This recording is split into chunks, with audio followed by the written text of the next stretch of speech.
Salam, kerajaan Yesus bukan di dunia ini. Yohanes 18 ayat 36. Dia raja, imam, Mazmur 110. Raja secara rohani, raja atas segala raja, raja alam semesta. Jadi kerajaannya di surga, raja alam semesta. Dunia ini akan dihancurkan. Dalam 2 Petrus 3 ayat 7 sampai 10. Oke, dunia ini akan dihancurkan sampai lenyap. Wahyu 21 ayat 1 dan 2 itu dalam ungkapan dunia baru, Yerusalem baru, surga. Jadi itu surga.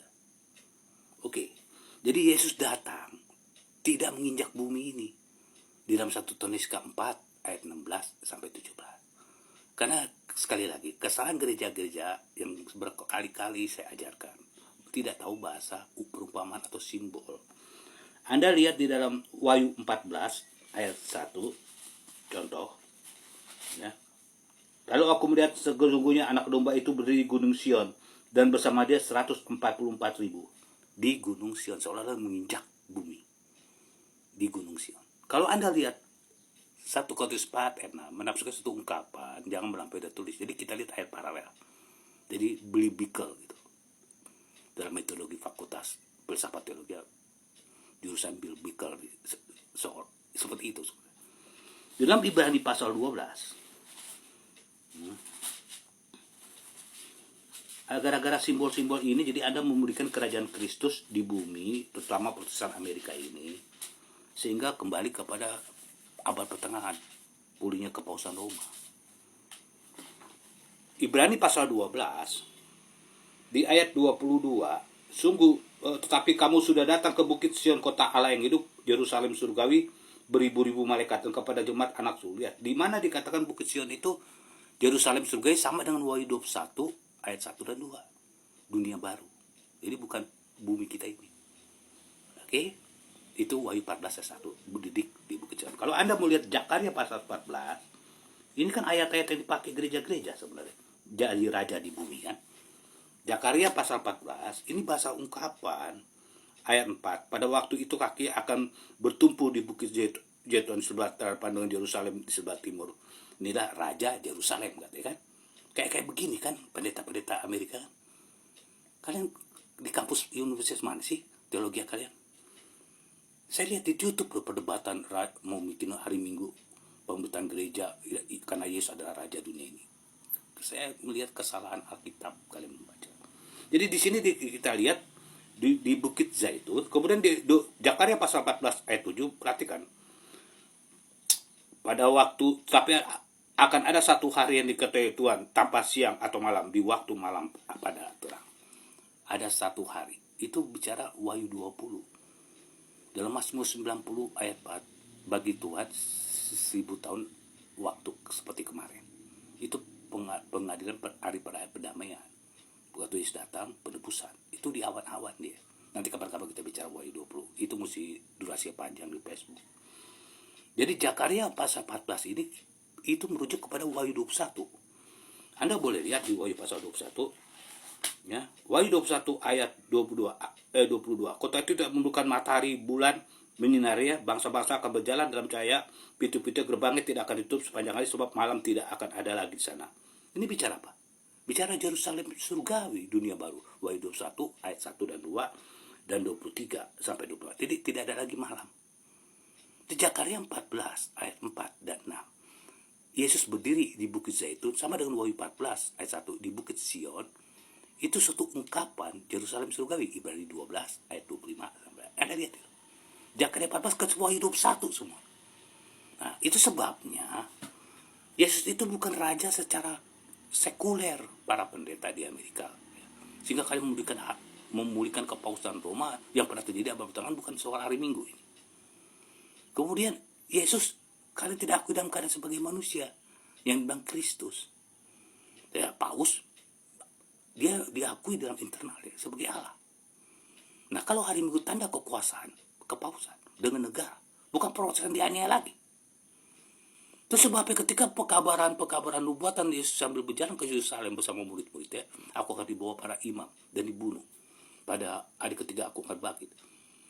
Nubuatan perjanjian lama tentang dirinya diceritakan diingatkan sambil berjalan ke Yerusalem menuju kematiannya. Murid-murid gila jabatan. Tujuan kalian, bilang Yesus, sebagai raja di dunia ini, para pemimpin Protestan, untuk menjilat kepausan. Kalau negara membakar undang-undang jadi pejabat kalian. Inilah para pendeta. Kalian sadar tidak sadar, kalian tidak bisa menafsirkan Alkitab. Ya, seperti iblis, suatu ungkapan dipakai untuk Yesus, sebab ada tertulis, malaikat akan diutus menatang kakimu supaya jangan terantuk. Dengan Yesus disuruh bunuh diri, menjatuhkan diri di hubungan bait Allah yang tinggi. Dikutip dari Mazmur 91, di mana bahasa perempuan itu, bagaimana orang dalam lindungan Allah, Allah mampu melindungi dari segala macam bara bahaya dengan bahasa perumpamaan. Karena itu, ya, dunia ini akan dihancurkan. Jadi jangan menghina Yesus bikin raja di dunia ini. Ya, dia raja atas segala raja. Itu penghinaan dengan membuka pintu kekuasaan kepausan Roma atau antikristus. Jangan menghina dan merubah hari Sabat dari ke-7 menjadi hari Minggu. Ya. Dunia ini berdosa. Kalau begitu besar kasih Allah akan dunia sehingga dikandungkan anak yang tunggal itu, barang siapa yang percaya tidak bisa melainkan kasih Allah akan dunia. Apakah dunia ini bilang? Dunia ini percaya sama siapa? Benda mati. Manusia yang ada di dunia. Barang siapa yang percaya tidak binasa mereka memperoleh hidup kekal. Nah, dunia ini, Anda lihat tubuhnya manusia ini, terkutuklah tanah. Kejadian 3 ayat 17 sampai 25. Kamu diambil dari tanah, kembali kepada tanah. Dunia dikutuk. Kutuk Yesus bukan menebus dunia, menebus roh kehidupan, ibadah dalam roh. Itu sebabnya kenapa dalam Filipi 3 ayat 22 akan diubah seperti tubuh Kristus. Karena materinya Yesus, materi Roh Kudus dari surga ke perawan Maryam. Materi Anda dan saya, ada semua umat manusia. Tanah dengan tanah, Adam dan Hawa. Itulah dunia. Bagaimana kalian menjatuhkan derajat Yesus yang kalian ngaku orang percaya di Amerika, merendahkan dia dengan menjadi raja di dunia ini, dengan membuat larangan-larangan, membuat libur, istirahat hari Minggu, di mana dia tidak memerintahkan untuk melarang hari Minggu. Kita mencatat hari ke-7 hari Sabat. Itu penghinaan. Bukankah begini hebatnya setan berkata-kata melalui gereja-gereja yang dilupakan Wahyu 13. Binatang lain dari bumi seperti domba, nabi-nabi palsu. Itu sebabnya nabi palsu dalam 2 Yohanes 1 ayat 7 tidak mengakui Yesus pernah datang sebagai manusia. Inilah Protestan yang menjalankan kekuasaan binatang pertama, kepausan. Ini yang sedang ramai di Amerika dengan alasan Yesus adalah raja di dunia ini. Suatu ungkapan-ungkapan di Alkitab dia baca secara keseluruhan tanpa dia mengerti. Seperti iblis mencomot ayat Mazmur 91, suatu ungkapan untuk maksud jahatnya, menjerumuskan Yesus bunuh diri, jatuhkan diri di atas hubungan baik Allah. Karena itu Yesus raja atas segala raja, raja alam semesta, dan dia tidak mungkin raja dari dunia yang akan dihancurkannya sendiri. Dalam 2 Petrus 3 ayat 10. Ya. Dia raja di surga, yang dunia baru, Yerusalem surgawi. Wahyu 21 ayat 1-2, situ dia bersama umat-umatnya pada waktu kedatangan yang kedua. Itu sebabnya nggak ada matahari, nggak ada malam, semuanya tiap hari siang, karena cahaya kemuliaan Tuhan. Itulah di Zakaria pasal 14. Jadi ungkapan raja bumi berdiri di bukit Zaitun. Anda boleh komparkan dengan Wahyu 21. Tidak ada malam.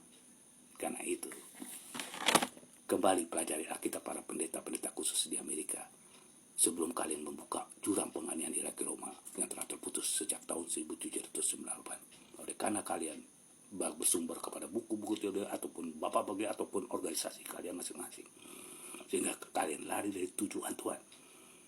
Hanya Bible, seperti perintis-perintis para martir, Sola Gracia, hanya Alkitab saja Protestan itu dari awal. Tapi sekarang mereka gila jabatan, pura-pura menjilat kepausan dan mengatakan Yesus adalah raja dunia. Padahal paus jadi rajanya yang dibilang tanda binatang 666. Anda Anda boleh ikutin Facebook saya, TikTok saya, melengkapi semua pengetahuan